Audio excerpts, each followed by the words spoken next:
ഇന്നത്തെ വിലങ്കനായി വായിച്ചു കേട്ട ഭാഗം വിശുദ്ധ മർക്കോസ് സുവിശേഷം 1-ാം അധ്യായത്തിൻ്റെ 40 മുതൽ 45 വരെയുള്ള വാക്യമായിരുന്നല്ലോ. അതിലെ 41-42 വാക്യം ഞാൻ വായിക്കാം.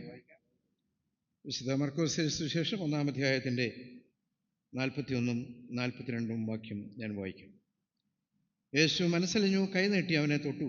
മനസ്സുണ്ട്, ശുദ്ധമാകാ എന്ന് പറഞ്ഞ ഉടനെ കുഷ്ഠം വിട്ടുമാറി അവന് ശുദ്ധി വന്നു. പ്രാർത്ഥിക്കാം. ദൈവമായ കർത്താവേ, അടിയൻ്റെ വായിലെ വാക്കുകളും ഹൃദയത്തിലെ ധ്യാനവും നിനക്ക് പ്രസാദനമായിരിക്കണമേ. കഴുകരായിട്ടുള്ള മക്കളെ വാഴ്ത്തണമേ, കൃപയിൽ പൊതിയണമേ. യേശുവിൻ്റെ നാമത്തിൽ തന്നെ ആമേൻ. ഇന്ന് നോമ്പിൽ എത്ര ഞായറാഴ്ചയാണെന്നറിയോ? 2-ാം ഞായറാഴ്ചയാണ്. ഈ ദിവസങ്ങളിലൊക്കെ നമ്മൾ നോമ്പ് കാലത്ത് വായിക്കുകയും പഠിക്കുകയും ചിന്തിക്കുകയും ചെയ്യുന്നത് കർത്താവിൻ്റെ ശുശ്രൂഷയുടെ വിവിധങ്ങളായ മേഖലകളെക്കുറിച്ചാണ്. കഴിഞ്ഞ ഞായറാഴ്ചത്തെ പ്രസംഗ വിഷയം തന്നെ, നോമ്പിൽ 1-ാം ഞായറാഴ്ചത്തെ പ്രസംഗ വിഷയം, അത് പച്ചവെള്ളം വീഞ്ഞാക്കിയതാണ്. കനാവിലെ കല്യാണത്തിന് പച്ചവെള്ളം വീഞ്ഞാക്കി. അത് ഒരു പ്രധാന രീതിയിലുള്ള അതിശയ പ്രവർത്തനങ്ങളാണ്. എന്നാൽ ഇന്നത്തെ ചിന്താവിഷയം ആന്തരികവും ബാഹ്യവുമായ ശുദ്ധീകരണം നേടുവാൻ ഉള്ള ആഹ്വാനമാണ് ഇന്ന് കാണുവാൻ കഴിയുന്നത്. ഇനി ഒരു ദിവസം പഠിക്കുന്നത് പക്ഷപാതക്കാരനെ കുറിച്ചാണ്. വേറെ ദിവസം കനാന്യ സ്ത്രീയുടെ മകൾക്ക് ഭൂതോദരം കഠിനമായി, അവളുടെ വിശ്വാസം മുഖാന്തരം അവൾക്ക് സൗഖ്യം വന്നതിനെക്കുറിച്ചാണ്. അങ്ങനെ ഈ ഭാഗങ്ങളൊക്കെ നമ്മൾ പഠിക്കുകയും ചിന്തിക്കുകയും ചെയ്യുമ്പോൾ കർത്താവിൻ്റെ വിവിധങ്ങളായ സൗഖ്യദായക ശുശ്രൂഷയെക്കുറിച്ചാണ് എഴുതിയിരിക്കുന്നത്. കർത്താവിൻ്റെ വിവിധങ്ങളായ സൗഖ്യദായക ശുശ്രൂഷ. ഇന്ന് കുഷ്ഠരോഗിയായ ഒരു മനുഷ്യനെക്കുറിച്ചാണ് പഠിക്കുന്നത്. ഇന്ന് സഭ പഠിപ്പിക്കുന്ന ചിന്താവിഷയം തന്നെ ആർദ്രതയ്ക്കായിട്ടുള്ള ആഹ്വാനം എന്നുള്ളതാണ്. ആർദ്രതയ്ക്കായിട്ടുള്ള ആഹ്വാനം. കർത്താവിൻ്റെ ശുശ്രൂഷയുടെ, പ്രത്യേകിച്ച് ഈ നോമ്പുകാലത്തിൻ്റെ പഠനത്തിൻ്റെ പ്രസക്തി തന്നെ ആർദ്രതയ്ക്ക് വേണ്ടിയുള്ള ആ ഒരു വലിയ സുവിശേഷമാണ്. ഒരു കുഷ്ഠരോഗി അവൻ്റെ അടുക്കൽ വന്ന് മുട്ടുകുത്തി, നിനക്ക് മനസ്സുണ്ടെങ്കിൽ എന്നെ ശുദ്ധമാക്കുവാൻ കഴിയും എന്ന് അപേക്ഷിച്ചു. ഒരു ലളിതമായിട്ടുള്ള ഒരപേക്ഷയാണ്. എന്താണ് അപേക്ഷ? നിനക്ക് മനസ്സുണ്ടെങ്കിൽ എന്നെ ശുദ്ധമാക്കുവാൻ കഴിയും. സാധാരണ പറയപ്പെടുന്നത് ഒരു ചൊല്ലുണ്ട്. ഇന്നത്തെ സഭാ വാർത്തകൾ, പത്രികകളൊക്കെ നിങ്ങൾ വായിച്ചാൽ അതിനെക്കുറിച്ച് സവിസ്തരം പ്രസംഗിക്കുന്ന ഭാഗങ്ങളൊക്കെ എഴുതിയിട്ടുണ്ട്. It was literally a living death. ജീവിച്ചിരിക്കുന്ന ഒരു ബോഡി എന്നാണ് പറയുന്നത്. Living death. ഇപ്പം നമ്മളും ജീവനുള്ളവരാണ്, പക്ഷേ മരിച്ചവരായിട്ടാണ് എണ്ണപ്പെടുന്നത്. വേദപുസ്തകം പഠിപ്പിക്കാം. കുഷ്ഠരോഗിയെ സംബന്ധിച്ച് ആ കാലഘട്ടങ്ങളിൽ വളരെ തീവ്രമായിട്ടുള്ള വികാരങ്ങൾക്ക് അടിമപ്പെട്ട സമൂഹം, അങ്ങനെയുള്ള ആളുകളെ തള്ളിയിരിക്കുന്ന ഒരു ഭാഗമാണ് വേദപുസ്തകം പഠിപ്പിക്കുന്നത്. It was literally a living death. അതിനപ്പുറത്തൊരു വാക്ക് നമുക്ക് അവിടെ ഉപയോഗിക്കാൻ ഒക്കത്തില്ല. കുഷ്ഠരോഗം എന്ന് പറയുന്നത് മാരകമായ രോഗമാണ്. എന്നാൽ ഇന്നത്തെ കാലഘട്ടത്തിൽ മാരകമായ പല രോഗങ്ങളുണ്ട്. പെട്ടെന്ന് ഒരു മയക്കം വന്ന് മരണപ്പെട്ടു പോകുന്ന സന്ദർഭങ്ങൾ, ആശുപത്രിയിൽ എത്തുന്നതിന് മുമ്പ് മരണപ്പെട്ടു പോകുന്ന സന്ദർഭങ്ങൾ, ഉറങ്ങിക്കിടക്കുമ്പോൾ ചെറിയ ഉറക്കത്തിലൂടെ മരണം സംഭവിക്കുന്ന അനുഭവങ്ങൾ, ഇതൊക്കെ നമ്മൾ പത്രദ്വാര നമ്മുടെ സമൂഹത്തിൽ നമ്മൾ വായിച്ചുകൊണ്ടിരിക്കുകയാണ്. അതുകൊണ്ട് മാരകമായ ഒരുപാട് രോഗങ്ങളുണ്ട്. പ്രത്യേകിച്ച് ആഫ്രിക്കൻ രാജ്യങ്ങളിൽ, സയർ അതുപോലുള്ള രാജ്യങ്ങളിലൊക്കെ വളരെ എംബോള എന്ന് പറയുന്ന മാരകമായിട്ടുള്ള രോഗം, അങ്ങനെ ആധുനികമായ പ്രതിവിധി കണ്ടുപിടിക്കാനൊക്കാത്ത, പ്രതിവിധി ഇന്നുവരെയും കണ്ടുപിടിച്ചിട്ടില്ലാത്ത ഒരുപാട് രോഗങ്ങൾ, മെഡിസിന് അത് പരിഹരിക്കാനൊക്കാത്തതായിട്ടുള്ള ഒരുപാട് രോഗങ്ങൾ ഇന്ന് നമുക്ക്, സാംക്രമികമായ രോഗങ്ങൾ ഇന്ന് സമൂഹത്തിൽ കടന്നു നിന്നുകൊണ്ടിരിക്കുകയാണ്. അതുകൊണ്ട് തന്നെ റേറ്റ് ഇന്ന് കൂടിക്കൊണ്ടിരിക്കുകയാണ്. പണ്ട് 90 വയസ്സോ 100 വയസ്സോ ഒക്കെ ആകുമ്പോഴാണ് മരിക്കുന്നതെങ്കിൽ ഇന്ന് 50 വയസ്സ് താഴെയുള്ള ചെറുപ്പക്കാരുടെ മരണം ഇന്ന് സമൂഹത്തിൽ ധാരാളം നടന്നുകൊണ്ടിരിക്കുന്നു.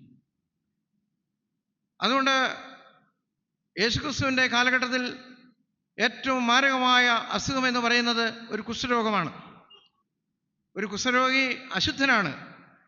അവന് പന്തിയിൽ ഭോജനമില്ല, അവന് സമൂഹത്തിൽ സ്ഥാനമില്ല, അവൻ ആരാധനയിലും കൂട്ടായ്മയിലും സ്ഥാനമില്ല, അവൻ തള്ളപ്പെട്ടവനാണ്, അവനെ നോക്കാൻ കൊള്ളാത്തതായിട്ടുള്ള അസ്പൃശ്യനായ മനുഷ്യനാണ്.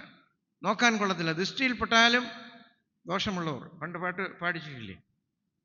ദൃഷ്ടിയിൽപ്പെട്ടാലും ദോഷമുള്ളവർ, കണ്ണിൽ പെട്ടാൽ ദോഷമുള്ളവരാണ്. ഞാൻ പട്ടം കിട്ടി ഇറങ്ങിയ കാലഘട്ടത്തിൽ വയനാട് മേഖലകളിൽ, പുൽപ്പള്ളി മേഖലകളിൽ, വടക്കേ വയനാടിൻ്റെ പ്രദേശങ്ങളിലൊക്കെ സർവീസ് ചെയ്യാനും ഒക്കെ ഞാൻ പോയിട്ടുണ്ട്. 35 വർഷങ്ങൾക്ക് മുമ്പാണ്. ആ സമയത്ത് വിജനമായ സ്ഥലത്തൂടെ, ഇന്നിപ്പോൾ കാട്ടാന ഇറങ്ങുന്ന സ്ഥലങ്ങളാണ് അവിടെയൊക്കെ, വിജനമായ സ്ഥലങ്ങളിലൂടെ ഒരുപാട് സമയങ്ങൾ കിലോമീറ്ററുകൾ നടന്ന് താണ്ടിയാണ് എത്തേണ്ട സ്ഥാനത്ത് എത്തുന്നത്. കൂടെ ഒരു സഹായിയും കൂടെ ചിലപ്പോൾ കാണും. അപ്പോൾ ഈ മണി ശബ്ദം വനത്തിൽ നിന്ന് കേൾക്കാൻ സാധിക്കും. എന്താണെന്നറിയാമോ? ഈ മണി ശബ്ദം എന്ന് പറയുന്നത് കന്നുകാലികളെ ഓരോരുത്തരെ അഴിച്ചുവിട്ടിരിക്കുകയാണ്. ആ കന്നുകാലികളെ തിരിച്ചറിയാൻ വേണ്ടി 3-4 ദിവസം കഴിഞ്ഞൊക്കെ അതിൻ്റെ ആളിനെ ഈ കന്നുകാലികളെ കിട്ടിയില്ല എങ്കിൽ തിരക്കി വരും. അപ്പോൾ ഈ മണിശബ്ദം കേട്ടാണ് എൻ്റെ കന്നുകാലി ഇന്നടത്തുണ്ട്, എൻ്റെ പശു ഇന്നടത്തുണ്ട്, എൻ്റെ കാള ഇന്നടത്തുണ്ടെന്ന് മനസ്സിലാക്കുന്നത്. മണിശബ്ദം കേട്ടാണ്. ഇതുപോലെ കുഷ്ഠരോഗിയുടെ കാലഘട്ടങ്ങളിൽ വഴിയെ നടന്നു പോകുന്നതായിട്ടുള്ള കുഷ്ഠരോഗി മണി കിലിക്കുകയാണ് പോകേണ്ടത്. എന്തിനാണ് മണി കിലിക്കുന്നത്? ഈ വരുന്നത് ഒരു കുഷ്ഠരോഗിയാണ്. അതുകൊണ്ട് നേരെ മേലന്മാർ വരുന്നുണ്ടെങ്കിൽ, ഉയർന്ന ജാതി മതസ്ഥരായിട്ടുള്ള ആളുകൾ വരുന്നുണ്ടെങ്കിൽ അവർ മാറി നിൽക്കണം. അതാണ് അതിൻ്റെ അർത്ഥം. എന്ന് പറഞ്ഞാൽ ദൃഷ്ടിയിൽ പോലും കാണാൻ കൊള്ളാത്തതായിട്ടുള്ള ആളുകൾ, കാഴ്ചയ്ക്ക് പോലും കാണാൻ കൊള്ളാത്തതായിട്ടുള്ള തള്ളപ്പെട്ടവരായിട്ടുള്ള ആളുകൾ. അതുകൊണ്ടാണ് it was literally a living death എന്ന് പറയുന്നത്. ഇവിടെ ഒന്നാമത്തെ അപേക്ഷയാണ് ഞാൻ വായിച്ചത്. ഒരു കുഷ്ഠരോഗി അവൻ്റെ അടുക്കൽ വന്ന് മുട്ടുകുത്തി, നിനക്ക് മനസ്സുണ്ടെങ്കിൽ എന്നെ ശുദ്ധമാക്കുവാൻ കഴിയും എന്ന് അപേക്ഷിച്ചു. അവൻ്റെ അപേക്ഷ വളരെ സീരിയസ് ആയിട്ടുള്ള വേദനയുടെ ഒരു അപേക്ഷയാണ്. നിനക്ക് മനസ്സുണ്ടെങ്കിൽ എനിക്ക് സൗഖ്യം തരണമേ എന്നുള്ള അപേക്ഷയാണ്. എന്നാൽ നമ്മളിവിടെ പ്രാർത്ഥിക്കുമ്പോഴും ആരാധിക്കുമ്പോഴും ഒക്കെ പറയുന്ന ഒരു വാചകമുണ്ട്, അത് നമ്മുടെ വിശ്വാസമായിരിക്കണം. അപേക്ഷിച്ചാൽ ഉപേക്ഷിക്കാത്തവനായ ഒരു ദൈവത്തിൻ്റെ സന്നിധിയിലാണ് നമ്മളിരിക്കുന്നത്. ഈ ആഴ്ചകളിലൊക്കെ നല്ല പ്രസംഗങ്ങളൊക്കെ കേൾക്കാനായിട്ട് സാധിച്ചു. എനിക്കത് വളരെ ഒരു പുതിയ അനുഭവമായിട്ട് തോന്നി. നോമ്പ് കാലത്ത് 4-5 പ്രസംഗങ്ങളൊക്കെ കഴിഞ്ഞു. അതിൽ 2 പേര് പുതുതായിട്ടാണ് പുൽപ്പറ്റി കയറുന്നതെന്ന് പറഞ്ഞു. ഇനി 35 ദിവസം കൂടെ ഉണ്ട്, 40 ദിവസം കൂടെ ഉണ്ട്. ഈ ദിവസങ്ങളിലൊക്കെ അനേകം ആളുകൾ, അവസരം ലഭിക്കാത്ത ആളുകൾ, പുൽപ്പറ്റിൽ ആദ്യമായി കയറുന്ന ആളുകൾ, അവരൊക്കെ കയറും. അതുപോലെ തന്നെ ഞാൻ പ്രത്യേകം പറഞ്ഞിട്ടുണ്ട്, പ്രാർത്ഥനാ കൂട്ടത്തിൻ്റെയൊക്കെ വരുന്ന സമയത്ത് കുട്ടികളെയൊക്കെ അസിസ്റ്റ് ചെയ്യാനും പ്രാർത്ഥിക്കാനും ഒക്കെ മുന്നോട്ട് കൊണ്ടുവരണം. അവരത് വായിച്ച് പഠിച്ച് മനസ്സിലാക്കി നോമ്പ് കാലത്ത് ആരാധനയ്ക്ക് നിൽക്കണം. അതിലൂടെയാണ് ആത്മീയമായ വളർച്ചയും നമ്മുടെ പേഴ്സണൽ ഡെവലപ്മെൻറ്റും ഒക്കെ ലഭിക്കുന്നത്. അതുപോലെ തന്നെ സൺഡേ സ്കൂളാണെങ്കിലും യുവജന സഖ്യമാണെങ്കിലും പ്രാർത്ഥന കൂട്ടത്തിൽ നിന്നുള്ള ചെറുപ്പക്കാരാണെങ്കിലും അവരെയൊക്കെ ആരാധനയിലൂടെയാണ് മുന്നോട്ട് വരുന്നത്, അതിലൂടെയാണ് വളരുന്നത്.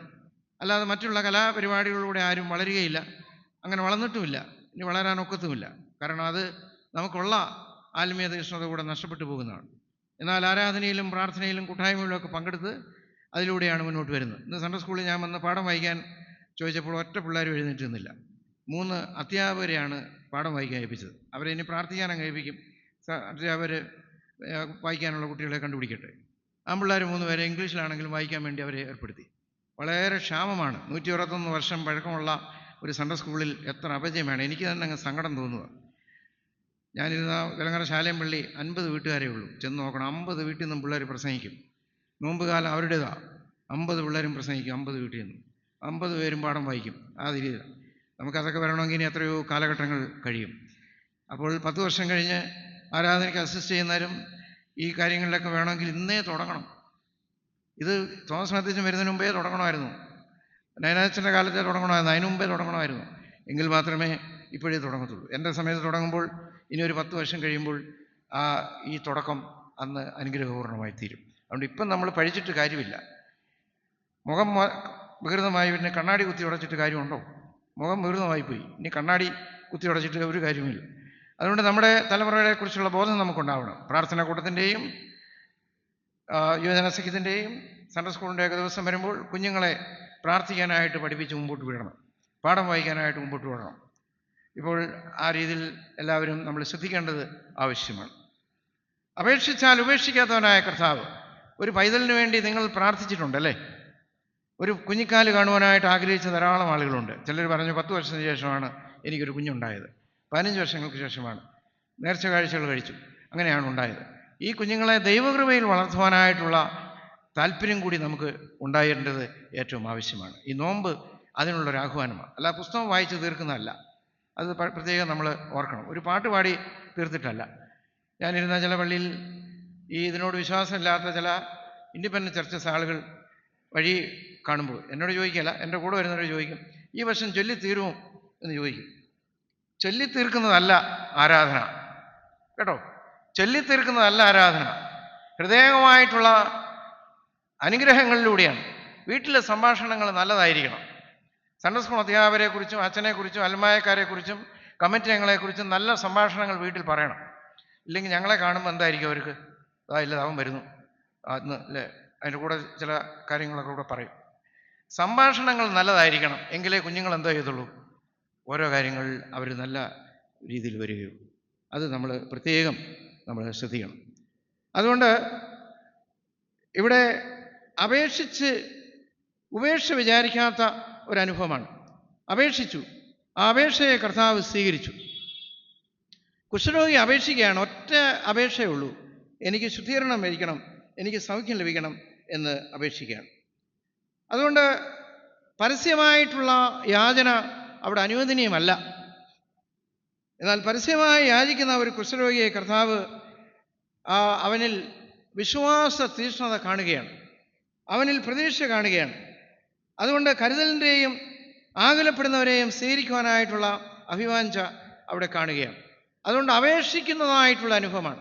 ഈ നോമ്പ് കാലം കർത്താവിൻ്റെ സന്നിധിയിൽ അപേക്ഷിച്ച് നേടിയെടുക്കുവാനായിട്ട് നമുക്ക് സാധിക്കണം.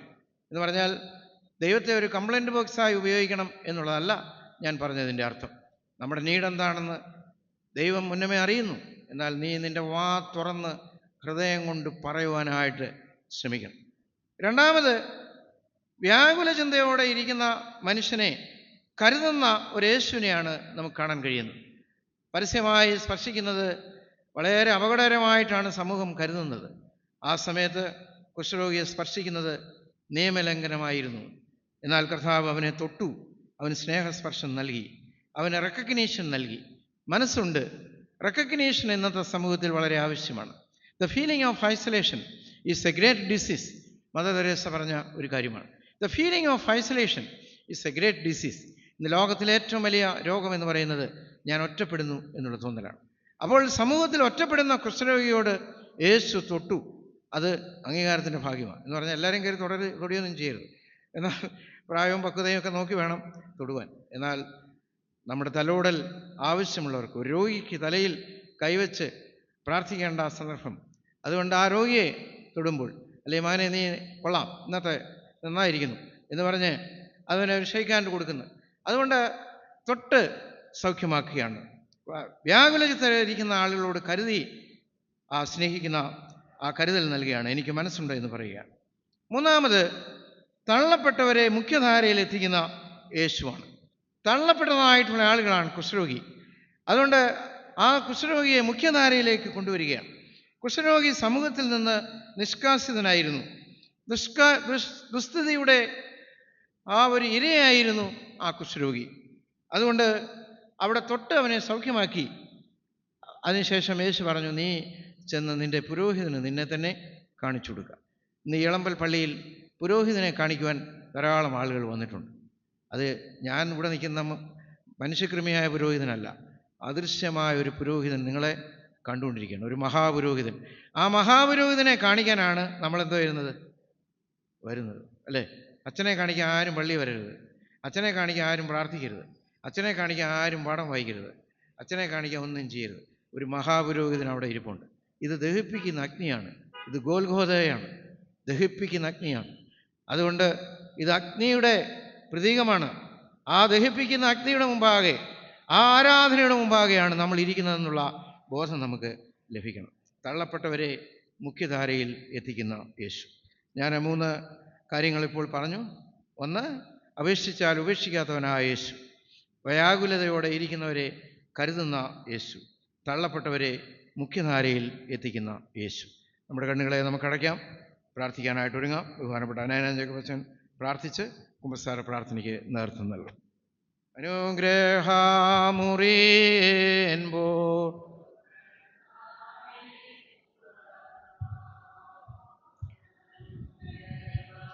മുറിയൻ ബോട്ടുകൾ ആനെ തുറപ്പാൻ മനസ്സിനേശുവിനോടു ലയിപ്പാനായരുൾക. മനസ്സിനേശുവിനോടു ലയിപ്പാനായരുൾക.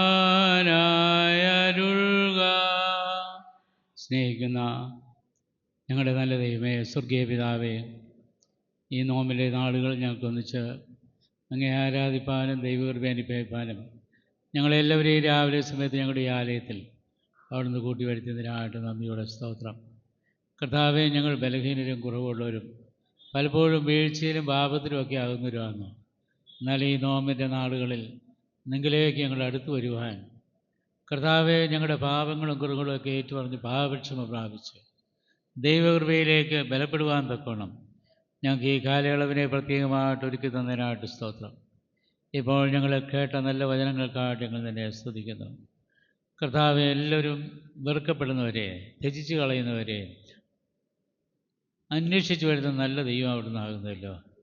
എല്ലാവരാലും തള്ളപ്പെട്ട കുഷ്ഠരോഗിയെ കണ്ട് മനസ്സലിഞ്ഞ് അവനെ തൊട്ട് സൗഖ്യമാക്കിയത് ഞങ്ങളിപ്പോൾ അച്ഛനിൽ കൂടി കേട്ടല്ലോ. അവിടുത്തെ സൗഖ്യമാക്കുന്ന കരം എന്നും ഞങ്ങളോട് കൂടി ഇരിക്കുന്നതിനായിട്ട് നന്ദിയോടെ സ്തോത്രം. എല്ലാവരും തള്ളിക്കളഞ്ഞാലും, എല്ലാവരും ഉപേക്ഷിച്ചാലും, ആരെല്ലാം അംഗീകരിക്കാതിരുന്നാലും ഞങ്ങളെ അറിയുന്ന, ഞങ്ങളെ കരുതുന്ന, ഞങ്ങളെ യഥാർത്ഥമായിട്ട് മനസ്സിലാക്കുന്ന വലിയവനായിട്ടുള്ള ദൈവം ഞങ്ങളോടുകൂടി ഉള്ളതുകൊണ്ട് നന്ദിയോടെ സ്തോത്രം. അവിടുന്ന് ഞങ്ങൾക്കായിട്ട് ക്രൂശിന്മേൽ ജീവനെ തന്ന് ഞങ്ങളെ സ്നേഹിക്കുകയും രക്ഷിക്കുകയും ചെയ്തു കൊടുത്ത് നന്ദിയോടെ സ്തോത്രം. അതുകൊണ്ട് കർത്താവെ, ഞങ്ങളുടെ കുറവുകളെ ഏറ്റുപറഞ്ഞ് പാപക്ഷമ പ്രാപിച്ച് അനുതാപഹൃദയത്തോടെ ദൈവ സന്നിധിയിലേക്ക് കടന്നു വരുവാൻ, ഇന്നത്തെ തിരുമേശ സംബന്ധിപ്പാൻ ഞങ്ങളെ ഓരോരുത്തരെയും ഒരുക്കണമെന്ന് പ്രാർത്ഥിക്കുന്നു. വചനം സംസാരിച്ച ഞങ്ങളുടെ മകനായിട്ട് സ്തോത്രം. ഞങ്ങൾ വചനം കേട്ടത് ഞങ്ങൾക്ക് ശിക്ഷാവിധിക്ക് മുഖാന്തരമാക്കാതെ ഞങ്ങളുടെ ജീവിതത്തെ പുതുക്കുവാനും ദൈവകൃപയെ ജീവിപ്പാനും ഈ നാളുകളിലൊക്കെ ഞങ്ങളെ സഹായിക്കണമേ. ഞങ്ങൾ തിരുമേശ സംബന്ധിപ്പാനായിട്ട് ഇതാ അടുത്തു വരുന്നു. ഞങ്ങളുടെ കുറവുകളും കുറ്റങ്ങളും ഞങ്ങൾ തിരുമുമ്പാകെ ഏറ്റുപറയുന്നു. ക്ഷമിച്ച് ഞങ്ങളെ ശുദ്ധീകരിച്ച് വെടിപ്പാക്കി തിരുമേശ സംബന്ധിപ്പാൻ ഞങ്ങളെ യോഗ്യരാക്കണമേ. കൃപ എപ്പോഴും ഞങ്ങളെ മൂടിക്കൊള്ളണമേ. യേശുവിൻ്റെ നാമത്തിൽ ഞങ്ങളുടെ പ്രാർത്ഥന കേൾക്കണമേ. ആമേൻ.